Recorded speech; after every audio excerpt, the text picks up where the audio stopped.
Hello, I'm Dr. Dianne Martin, infectious disease specialist at Washington Hospital.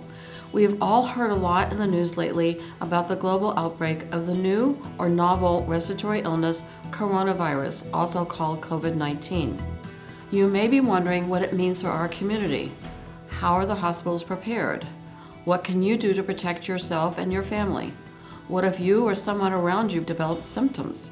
Washington Hospital is well prepared to handle COVID-19 cases that arise. We have put numerous protocols in place to ensure the safety of everyone at the hospital and its clinics. The health and safety of all of our patients and their visitors, as well as staff, physicians, volunteers, and the community at large, remains our top priority. Any suspected COVID-19 persons at Washington Hospital will be treated according to the hospital's infectious disease protocols and the strict guidelines defined by the California Department of Public Health and the U.S. Centers for Disease Control, the CDC. This includes the use of designated isolation rooms in the emergency department and throughout the facility. Both the main hospital and the Morris Hyman Critical Care Pavilion have dedicated negative pressure rooms that ensure patients with contagious diseases are treated in a contained environment, keeping air and the rest of the building clean and safe for other patients and staff. As another precaution for our other patients, Washington Hospital has temporarily put a new visitor screening process in place. All visitors are required to answer questions before they are allowed into the hospital. They will have their temperature taken and will not be allowed to visit if they do not pass any of the screening questions. Also, for their safety, at this time, anyone under 18 years of age is restricted from visiting.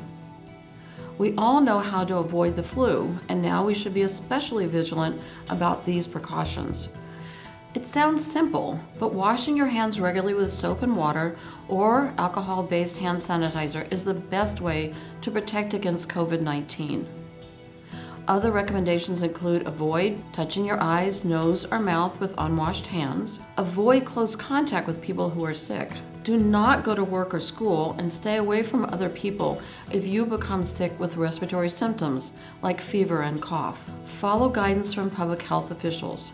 If you are told to stay home or self-quarantine, for the safety of your community members, follow those instructions. If you or someone you know becomes ill with fever, cough, and shortness of breath, and you are concerned that it might be COVID-19, you should call your primary care physician.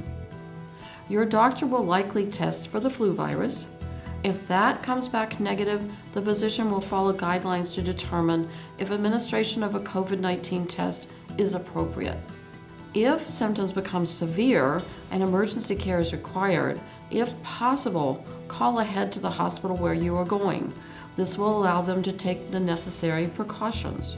Let's all work together to follow simple guidelines and protect ourselves and our family members. And most importantly, don't panic. Thank you.